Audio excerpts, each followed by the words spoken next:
Most people only dream of owning luxury items, maybe a second home on the lake, a boat to vacation on a few times a year, or an RV to drive around the county, visiting the national parks. However, most people don't actually follow through with their dreams, and those who do often find the financial burden and emotional weight that accompany owning a so-called dream item far outweigh the enjoyment garnered from them, turning the dream into a nightmare. However, what if you could shift some of that weight onto someone else's shoulders? What if you could split not only the initial investment cost, but all of the maintenance and operating costs as well, and all without losing your rights as an owner? You can, and fractional ownership allows you to do just that.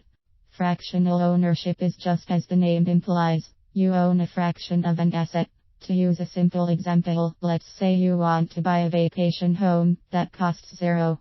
You find 4 other people interested in co-owning the home with you.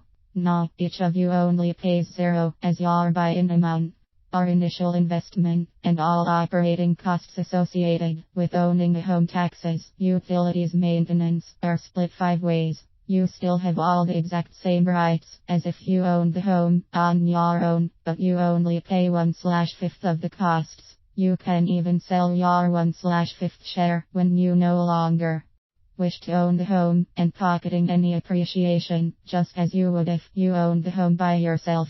Often, a first response to fractional ownership is, well, I want to be able to use the asset whenever I want, and how can I do that if there are 4 other owners? Look at it this way. 5 owners will have 73 days of use, more than 2 months, that can be split any way they decide.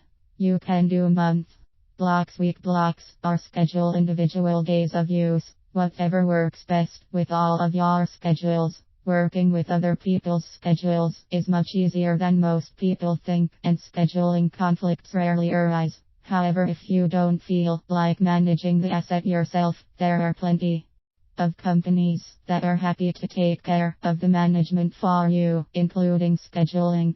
The small task of having to coordinate schedules far outweighs the financial savings, a savings of 80% in this case, to be exact.